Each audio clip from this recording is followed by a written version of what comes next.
have discussed informally. It's a very, very damaging report. I can only say it's a very, very damning and damaging report. এগৰাকী এই ধৰণৰ মানুহে ৰাতিপুৱা এটা Facebook দিছে যে এই সুযোগতে গৰিমা গাৰ্গক জালুকবাৰী সমষ্টিত ইলেকশন উঠাই দিব লাগে। মানে আচৰিত, মানে আপোনালোকে এই এখেত আমাৰ মই ৰাতি এখেতে ৰাতিপুৱাৰ পৰা তেওঁ চিঞৰি আছে যে এইটো সুযোগতে গৰিমা গাৰ্গক জালুকবাৰী সমষ্টিত ইলেকশন উঠাই দিব লাগে। এওঁতো কেতিয়াও জুবিনৰ গান শুনা নাই, কাৰণ ইছলাম ধৰ্মৰ নিয়ম মতে মৌলবীসকলে গান শুনিবই নোৱাৰে। আপোনালোকে যদি তেওঁলোকে এণ্টাৰটেইনমেণ্টত যাব নোৱাৰে। আপোনালোকে চাই ল'ব যে ইছলামৰ নিয়ম হৈছে তেওঁলোকে গান বাজানা এইবিলাকত, যদি কোনোবা ইয়াত ইছলাম ধৰ্ম কৰা সাংবাদিক আছে ক'ব যে অন্তত মৌলবীসকলে এইটো যাবই নোৱাৰে। এইটো তেওঁলোকৰ নিয়ম। যেনেকৈ পাৰফিউম, যদি ৱাইন মিক্স থকা পাৰফিউম সেইটো তেওঁলোকে ল'ব নোৱাৰে, সেইকাৰণে তেওঁলোকে আঁতৰ লয়। এইটো নিয়ম, এইটো ইছলামৰ ৰুলবিলাক বহুত নিয়ম হয়। মই এইটো ভিডিঅ' আপোনালোকক পিজুছে দি দিব। ৰাতিপুৱা চাই চাই মই হাঁহি আছোঁ।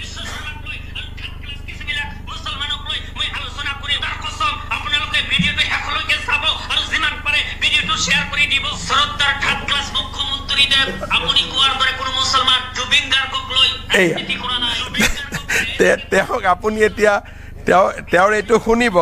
লাষ্টত গৈ গৈ তেওঁ কৈছে যে এইটোৱে সুযোগ জালুকবাৰী সমষ্টিত হেৰি উঠাই দিব লাগে, গৰিমা গাৰ্গক ইলেকশন উঠাব লাগে। তো এইটো কি পৰ্যায়ত গৈছে আপোনালোকে এটা বুজি পাব পাৰে। সেইকাৰণে মই ভাবোঁ যে Zubeen deserve best of the respect. কালি এতিয়া কোনোবাই কৈছে, এজনে কৈছে চব মুকলি কৰি দিয়ক, একো লুকাই নাৰাখিব, আৰু এজনে কৈছে এইটো কেনেকৈ ওলালে। অখিল আৰু লুৰিনে দুটা পইণ্ট নিজৰ ভিতৰত বাছি লৈছে যে উলিয়ালে তই কবি কিয় উলিয়ালে, আৰু নুলিয়ালে তই কবি কিয় নুলিয়ালে বুলি। এতিয়া এজনে কৈছে যে CIDয়ে ইনকুৱাৰী কৰি দিওঁতে ভিডিঅ' লিংক কৰি দিব লাগে যাতে মানুহে শুনি থাকিব পাৰে। মানে পৰামৰ্শ আহিছে। তাৰপিছত চবেই জানে যে পষ্টমৰ্টেম ৰিপৰ্টটো চৰকাৰে ৰিলিজ কৰিব নোৱাৰে, কোৰ্টক দিব। কোৰ্টৰ পৰা কোনোবাই চাৰ্টিফাইড কপি লৈ ল'ব পাৰে। It is a rule. সেই লুকাব খুজিছে। আকৌ যেতিয়া গ্ৰাউণ্ড অফ এৰেষ্ট যিটো আমি দিবই লাগিব, এইটো হ'ল আইনৰ ধাৰা যে যেতিয়া এজন মানুহক গ্ৰেপ্তাৰ কৰা হয়, গ্ৰেপ্তাৰৰ কাৰণখিনি আমি ফেমিলিক দিবই লাগিব লিখিতভাৱে। তেতিয়া আকৌ কৈছে যে গ্ৰাউণ্ড অফ এৰেষ্টটো কিয় ৰিলিজ কৰি দিলে। আমিতো ৰিলিজ কৰা নাই, আমি ফেমিলিৰ মানুহকে দিছোঁ। এজনে কৈছে পষ্টমৰ্টেমটো কিয় ৰিলিজ কৰা নাই, এজনে কৈছে ইনকুৱাৰীৰ ইমান কথা বাহিৰত কেনেকৈ আহিছে, আৰু এজনে কৈছে গোটেইটো ভিডিঅ' কৰি দেখাই থাকিব লাগে। তেতিয়া কোনফালে যাব? যদি সকলো কথা মুকলি কৰি দিওঁ তেতিয়াহ'লে আপোনালোকে ক'ব যে মৃত ব্যক্তিজনক লৈ কিয় আলোচনা হৈছে। কাৰণ ইনভেষ্টিগেশ্যনততো কথা বতৰাবিলাকতো পূৰা খোলা খুলিকৈ মানুহজনে ক'ব লাগিব। আকৌ যদি নিদিওঁ কয় চৰকাৰে লুকাইছে।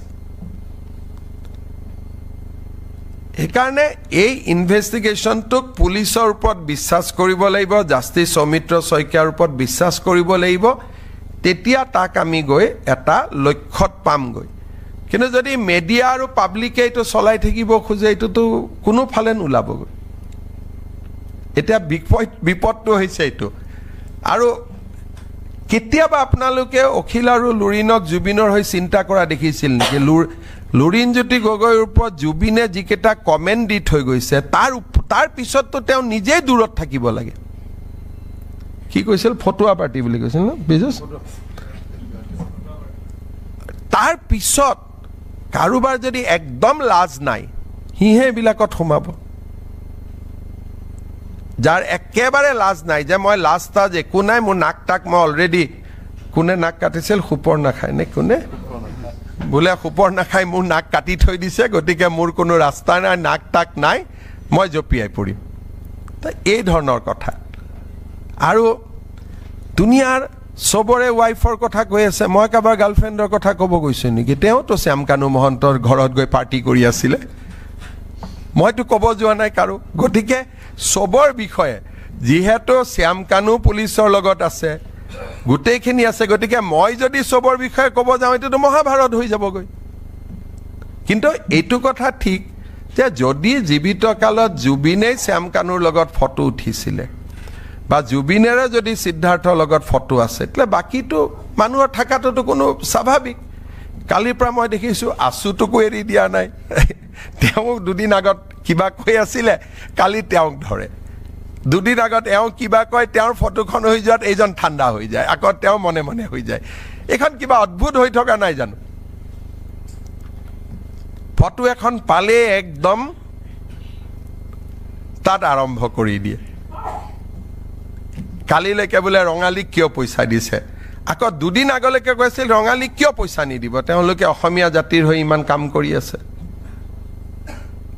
তেনেকেতো নহব নহয় গতিকে যিটো কাম আমাৰ দায়িত্ব যে জুবিনৰ মৃত্যু হওক হত্যা হওক কিয় হৈছিল অসমৰ ৰাইজক আমি জনাব লাগে সেই দায়িত্বটোহে আমাৰ দায়িত্ব তাৰ মাজত কোনে কেতিয়া 80 চনত কাৰ লগত ভাল আছিল 82 চনত কাৰ লগত ভাল আছিলে 90ত কাৰ লগত ভাল আছিলে তেনেকে ক'লেতো শ্যামকানুৰ মোবাইলটো খুলি দিলেতো কাৰো একোৱে নোহোৱা হ'ব কাৰণ তাৰ কামেই আছিল সবৰ লগত ফটো উঠা কিমান আপোনালোকৰো ফটো আছে কি জানি এতিয়াতো ফেসবুকত থাকা বিলাকহে ওলাইছে তাৰ ঘৰত থকা এলবামটোতো ওলোৱা নাই বা তাৰ ঘৰৰ মোবাইলটোতো ওলোৱা নাই সেইখিনি ওলাই দিলেতো আৰু কটৰ হৈ যাব কিমান আপোনালোকৰ ভিতৰ কিমান সাংবাদিক ৰঙালীত গৈছিল মনত কৰকচোন কিমানে নিজৰ ফ্যামিলিক লৈ ৰঙালীত গৈছিল ফাংচন হৈছেতো সবেই যাব এতিয়া এনেকুৱাটো নহয় যে ফটোখন ওলোৱা জনে গৈছিল ফটো নোলোৱাটো সেই ফাংচনটো চাব 20000 লৈকে 25000 লৈকে ৰাতি মানুহ হৈছিল হা বেংককলৈকেও গৈছিল সেইখন লিষ্টটো আমি ইচ্ছা কৰিলে উলিয়াই দিব পাৰো সেইটোকে গতিকে মানে শ্যামকানু মহন্ত সিদ্ধাৰ্থ শৰ্মা বা শেখৰ জ্যোতি মুহিয়া অমৃত প্ৰভা মহন্ত এইবিলাকতো বেণ্ড মানুহ নাছিলে তেওঁলোকতো সমাজত আছিল যি দিনাখনলৈকে বেয়া কাম কৰাটো আমি গম পোৱা নাছিলো হয় নহয় এতিয়া অমৃত প্ৰভা মহন্তৰ মাকে এটা ড্যান্স স্কুল চলাই নলবাৰীত এতিয়া যিমানে ড্যান্স ট্ৰেইনিং ল'ব যায় তাতে সবৰ লগতে অমৃত প্ৰভাৰ ফটো আছে এটা আপুনি কেনেকৈ না কৰিব এটা মোৰ লগত আপোনালোকৰটো ফটো আছে কালি যদি মই ডুবো আপোনালোকক যদি মানুহে ডুবাই যে হিমন্ত বিশ্ব শৰ্মাৰ লগত এওঁৰ কিয় ফটোখন আছে গতিকে কোনেও কাৰো লগত ফটো নুঠিব মিনিংটো সেইটোৱে হ'ব সেইকাৰণে অখিল গগৈক মই এছেম্বলিৰ পৰা অবজাৰ্ভ কৰি আছো মানে সব শৰ্টকাটত বিচাৰে ৰাস্তা নবনাও স্কুল নবনাও মানুহৰ লগত নাথাকো মিয়াক চুমা খাম কিন্তু ভোট দিব লাগিব শিৱসাগৰে তো এই শৰ্টকাটটো ক'ত পাব জীৱনত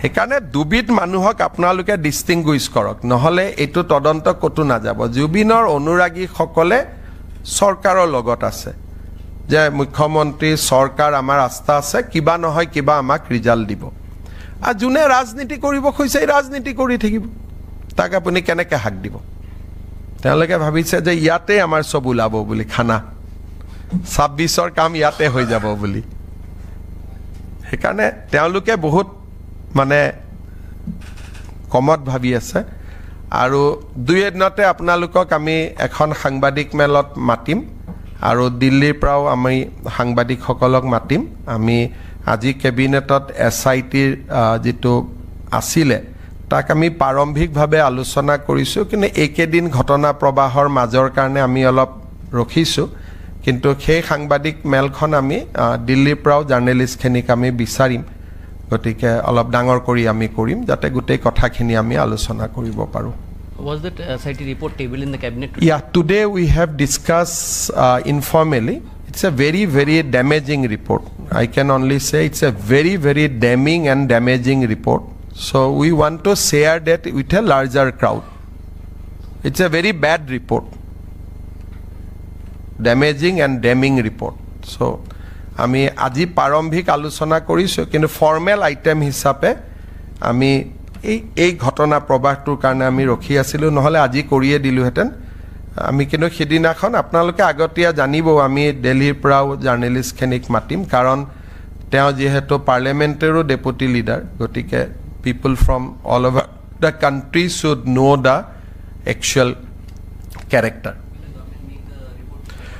government will make the gist of the report published, not the entire report because there is many secret things are the statement of many people are involved. So but will publish the gist of the report and documents annexed to that report will also be made available so that you can judge the documents also.